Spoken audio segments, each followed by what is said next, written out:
नमस्कार, बहुत स्वागत है आपका। आप देख रहे हैं भाग्य चक्र और मैं हूं आपके साथ शैलेंद्र पांडे। आज देवशयनी एकादशी का पावन पर्व है और आज की एकादशी बहुत महत्वपूर्ण है क्योंकि आज से अगले 4 महीने तक शुभ और मंगल कार्य बंद हो जाएंगे। तो देवशयनी एकादशी का महत्व क्या है, इसकी विशेषता और पूजा विधान क्या है, आज इस विषय पर बात करेंगे। देखिए, आज हम बात कर रहे हैं देवशयनी एकादशी के बारे में। साल में कुल मिलाकर सामान्यतः 24 एकादशियां होती हैं और अधिक मास होने से 26 एकादशी हो जाती है, लेकिन उसमें देवशयनी एकादशी, देवोत्थान एकादशी, भीमसेनी एकादशी, इनका अपना विशिष्ट महत्व है। तो देवशयनी एकादशी का महत्व क्या है, पहले ये जानते हैं। आषाढ़ शुक्ल पक्ष की एकादशी को देवशयनी एकादशी कहा जाता है और इस एकादशी से अगले 4 महीने तक, यानी आषाढ़ शुक्ल एकादशी से कार्तिक शुक्ल एकादशी तक श्री हरि विष्णु योग निद्रा में चले जाते हैं। इसीलिए अगले 4 महीने तक शुभ कार्य वर्जित हो जाते हैं। भगवान विष्णु के देवताओं के शयन की वजह से अगले 4 महीने तक शुभ कार्य नहीं होते। इसी समय से चातुर्मास की शुरुआत भी हो जाती है। इसी समय से चातुर्मास आरंभ होता है और सामान्यतः तपस्वियों के लिए ये नियम है कि वो एक स्थान पर लंबे समय तक नहीं रुकेंगे, निरंतर भ्रमण करते रहेंगे। लेकिन चातुर्मास में देवशयनी एकादशी से तपस्वियों का भ्रमण बंद हो जाता है। इन दिनों में केवल ब्रज क्षेत्र की यात्रा की जा सकती है।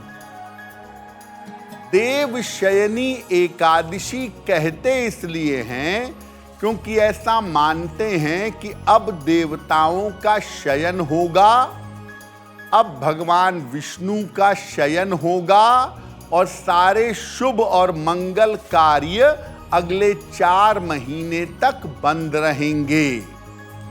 आज देवशयनी एकादशी है और आज विशेष पूजा करके भगवान विष्णु को योग निद्रा में सुलाया जाएगा।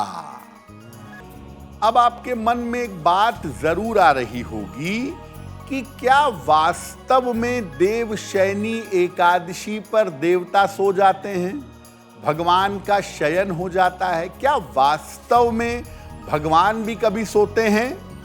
देखिए, हरि और देव, हरि का अर्थ भगवान विष्णु भी है, देव का अर्थ देवता है, लेकिन हरि और देव का अर्थ तेजस तत्व से भी है, तेज तत्व से भी है। इस समय में जो चातुर्मास का समय होता है, इस समय में सूर्य, चंद्रमा और प्रकृति, इनका तेज कम होता जाता है, इनका तेज धीरे धीरे घटने लगता है। तो तेज घटने का मतलब है जो प्रकृति की शुभता है, जो शुभ शक्तियां हैं, वो कमजोर होने लगती हैं। इसीलिए कहा जाता है कि देव शयन हो गया है, यानी शुभता अब कम हो गई है। तेज तत्व के कमजोर होने से, शुभ शक्तियों के कमजोर होने से इस समय काम करने को मना किया जाता है क्योंकि अगर शुभता कम होगी और आप उस समय काम करेंगे तो इसके परिणाम आपके लिए शुभ नहीं होंगे। इसके अलावा शुभता चूंकि कम रहेगी, बावजूद इसके अगर आप शुभ कार्य करेंगे तो काम में बाधा आने की संभावना बनेगी। इसीलिए 4 महीने तक श्रावण, भाद्रपद, आश्विन और कार्तिक, ये जो चातुर्मास हैं, इनमें शुभ कार्य करने की मनाही तब तक होती है जब तक देवोत्थान एकादशी पर भगवान विष्णु और देवता योग निद्रा से न जग जाएं। देखिए, देवशयनी एकादशी का जो अवसर है वो बड़ा महत्वपूर्ण अवसर है। अगर आप आज उपवास रखते हैं या सात्विकता रखते हैं और भगवान की पूजा साधना करते हैं, प्रार्थना करते हैं, तो आपको बहुत सारे वरदान मिल सकते हैं। क्या क्या वरदान मिल सकते हैं? सामूहिक पापों का और समस्याओं का नाश होता है।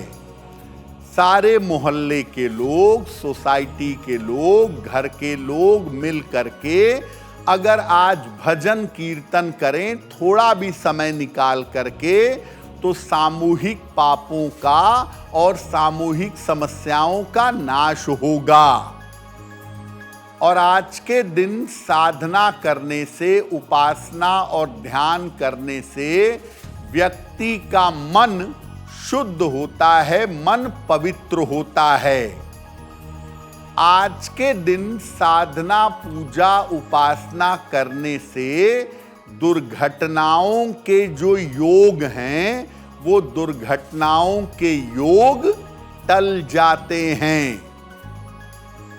देवशयनी एकादशी पर आप उपवास रखें और इसके बाद अगले 4 महीने तक चातुर्मास में आप साधना उपासना करें तो आप अपने शरीर को और अपने मन को नवीन कर सकते हैं, नया बना सकते हैं।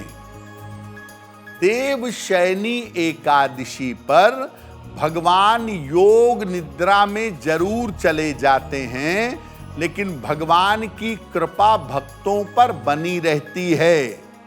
तो आप जितने समय प्रभु योग निद्रा में हैं, उतने समय अगर आप साधना उपासना ज्यादा करें तो आपको ज्यादा लाभ होगा। अब ये जानते हैं कि देवशयनी एकादशी पर पूजा उपासना कैसे करेंगे। देखिए, आज रात की पूजा बहुत विशेष है। तो रात को 11 बजे से 1 बजे के बीच में विशेष विधि विधान से भगवान विष्णु की पूजा करिएगा। उनको पीली वस्तु में पीली मिठाई, पीले फूल, पीला वस्त्र अर्पित करिएगा और इसके बाद उनके मंत्रों का जप करिएगा। ओम नमो भगवते वासुदेवाय, ओम नमो नारायणाय, ओम विष्णवे नमः, या हरि नाम का जप करिएगा या हरि नाम का संकीर्तन करिएगा। मंत्रों का जप करने के बाद उनकी आरती उतारिएगा और आरती के बाद एक विशेष मंत्र बोल करके भगवान विष्णु से प्रार्थना करिएगा। श्लोक मंत्र स्क्रीन पर देखिए। सुप्ते त्वयि जगन्नाथ जगत सुप्तम भवेदिदम, सुप्ते त्वयि जगन्नाथ जगत सुप्तम भवेदिदम, विबुद्धे त्वयि बुद्धम च जगत सर्वम चराचरम। विबुद्धे त्वयि बुद्धम च जगत सर्वम चराचरम। इसके बाद भगवान से प्रार्थना करिए कि हे प्रभु, आप भले ही योग निद्रा में जा रहे हों, लेकिन भक्तों पर अपनी करुणा बनाए रखें, भक्तों पर ध्यान अपना बनाए रखें। इस प्रकार से आप देवशयनी एकादशी की रात को साधना पूजा कर सकते हैं। और अगर आप विशेष लाभ चाहते हैं तो देवशयनी एकादशी की मध्य रात्रि को यानी आज मिडनाइट में एक बार दीपक जला करके विष्णु सहस्त्र नाम का पाठ करिएगा या सुनिएगा, आपका कल्याण होगा।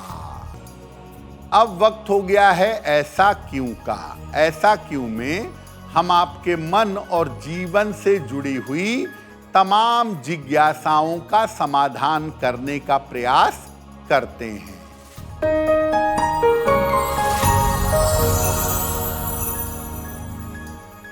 ज्यादातर लोग ऐसा जानते भी हैं और मानते भी हैं कि एकादशी के दिन चावल नहीं खाना चाहिए। ऐसा क्यों?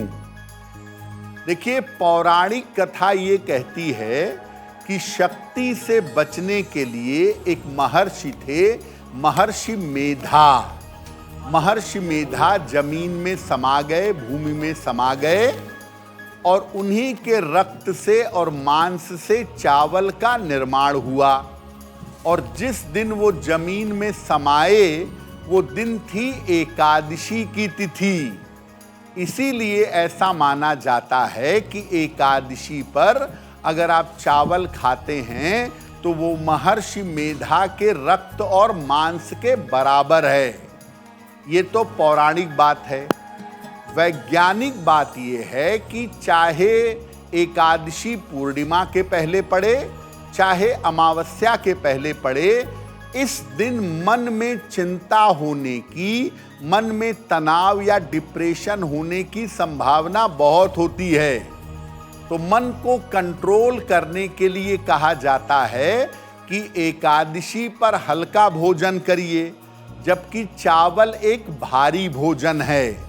तो इसीलिए आपके मन पर दुष्प्रभाव ना पड़े, आप मेंटली परेशान ना हो या आपको पेट में कोई असुविधा का अनुभव ना हो, इसलिए कहा गया कि एकादशी पर चावल ना खाएं। वास्तव में इसका पाप पुण्य से लेना देना नहीं है, लेकिन अगर आप चाहते हैं कि एकादशी की तिथि को आपका मन प्रसन्न रहे, आप पूजा उपासना कर सकें, शरीर में मन में कोई दिक्कत ना हो, तो एकादशी को चावल ही नहीं, कोई भी भारी और गरिष्ठ भोजन ग्रहण नहीं करना चाहिए। अगर आप मुझसे जुड़ करके अपनी समस्याओं का समाधान चाहते हैं और चाहते हैं कि आपकी समस्याओं को ज्योतिष के माध्यम से सुलझाया जाए, तो आप हमसे संपर्क कर सकते हैं, जुड़ सकते हैं एस्ट्रो तक पर।